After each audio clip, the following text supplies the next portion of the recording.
28, 2, 12, 59. Broadcast. Abraham's Dagger. Abraham's Dagger. I watched as she shuffled through the vestibule and into the church. The building was empty. Typically a priest lived on the grounds, but the rectory was empty. He decided to take a brief sabbatical. The only ones in the church were Beth Gallagher and I, which would make the encounter go much smoother. She didn't know my name, but she was about to summon me. All people in trying times make supplications to me, whether they know it or not.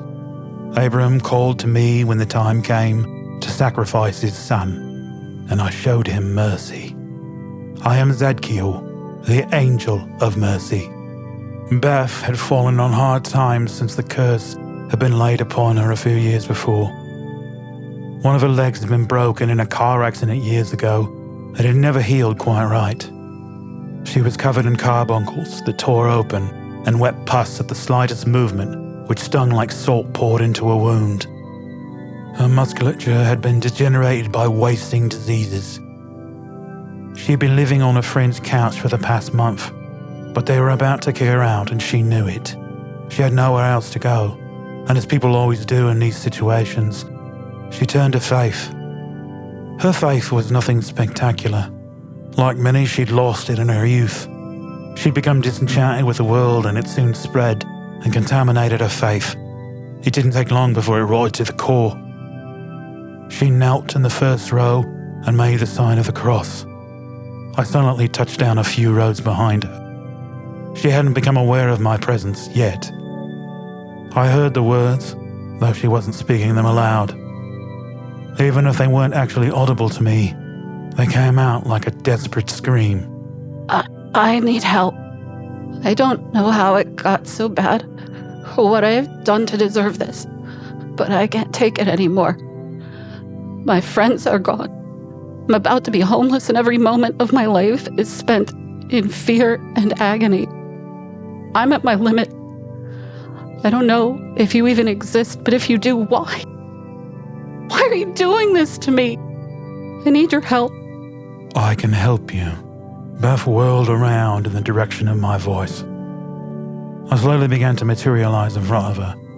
If I were too sudden in my appearance, I would startle her and maybe even send her running from the church. I once looked resplendent, like one of the heavenly host, but my time amongst the living had begun to take its toll on me.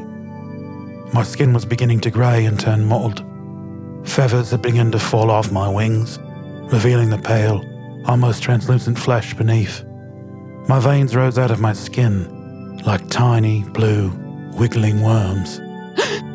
Fear not, child of man. One cannot exist in both heaven and earth without being altered. They are two different worlds with two different environments. You would not be able to live in heaven without your corporeal form, and my time spent on earth has taken its toll on me. What you see before you is a product of the time I've spent here, helping people. That explanation seemed to put her at ease. Are you an angel? I unfurled my wings, carefully, so as not to lose any more of my feathers, and I answered. Yes, daughter of clay, I am a son of fire born from God's hand, just as he has shaped you. I have come here to answer your call for salvation. How? You have cried out to me amidst your suffering, and I have heard your supplications. Why is all this happening? A shadow hangs over you, tainting all of your endeavors and poisoning your plans. This shadow was set upon you by a spurned man to break you down and make you suffer. You rejected him, and in his scorn, he called forth an infernal entity to visit tragedy upon you. She sat down as if the revelation was too much for her. She wept into her roughed and calloused hands. A sore on the corner of her mouth dribbled out a viscous, straw-colored fluid that mingled with her tears. I stood in the aisle, waiting for her to regain her composure. It took her a few minutes before she wiped the snot and tears away, and she asked, What is going to happen to him? She meant the one who had put the curse on her in the first place. I took a second to decide whether or not to tell the truth. I chose the latter. Nothing. The heavenly mandate prevents us from taking justice into our own hands. He is in the employ of a demon.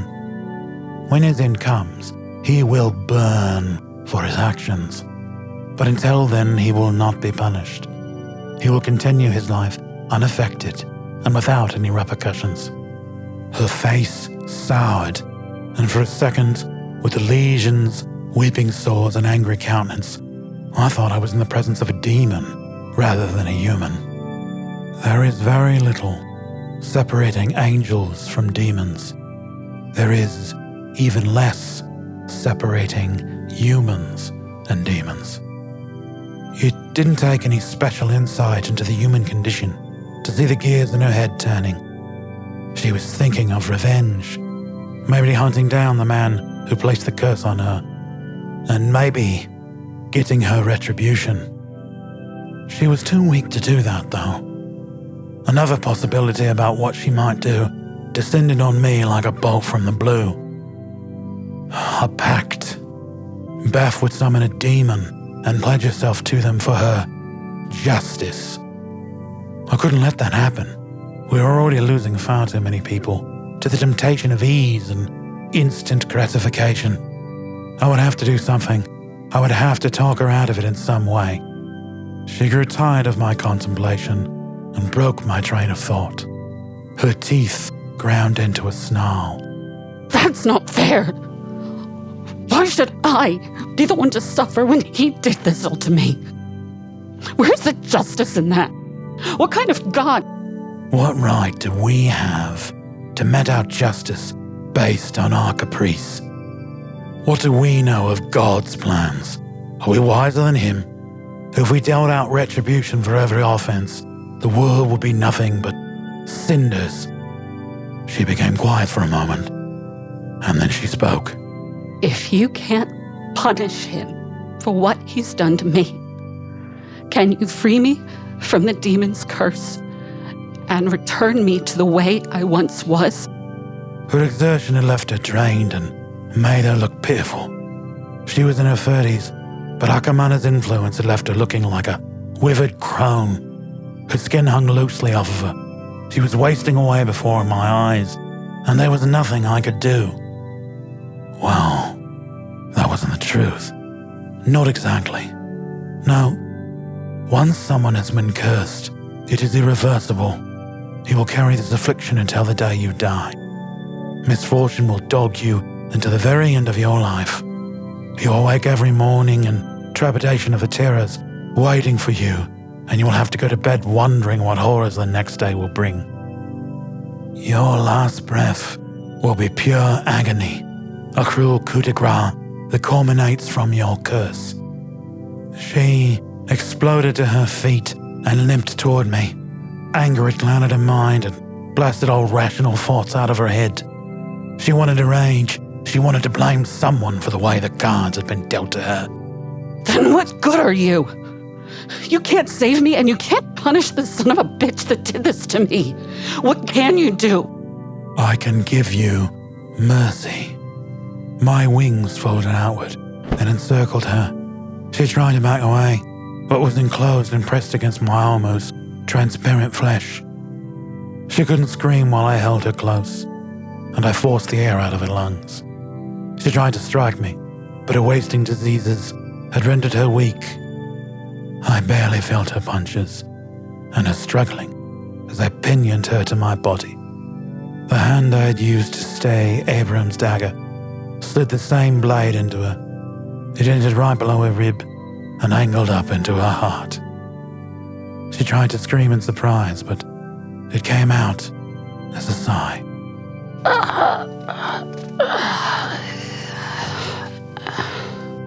I wrenched the handle upwards and raked the blade through the tough muscle that was her heart. She expired as I watched the life leave her eyes. I laid her against the pews. A tiny trickle of blood crept from the wound and stained the oak. I stood over her corpse and offered a prayer up for her. Her suffering was finally over. I had freed her from the demon's blight. There was no other way. This world is a cruel place. People suffer excruciating agonies, and the only balm that we have left to offer them is a quick death. I had done God's work. I'd saved another poor soul. I smiled at the prospect of carrying out the Lord's will. Beth was gone. Her suffering was over. I stretched out my wings and watched as more feathers sloughed off.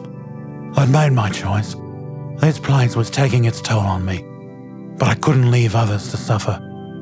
I flapped my wings and took to the air. I could hear more prayers echoing around me as others pled for salvation. There were more I could save, and I intended to save as many as I could. They all needed my mercy.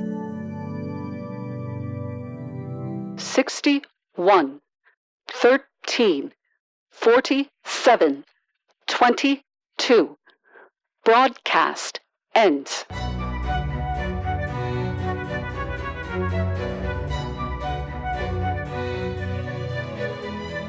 The preceding program was provided as a public service by the Society of Virtuous Pagans. Abraham's Dagger was originally written by Imperial Invective. It was used with the Creative Commons license. The story was suggested by a listener. The script was adapted by Alex Bagassi. Do you have a story or a suggestion for a future broadcast? Feel free to contact us at societyofvirtuouspagans@gmail.com. Have faith. We know.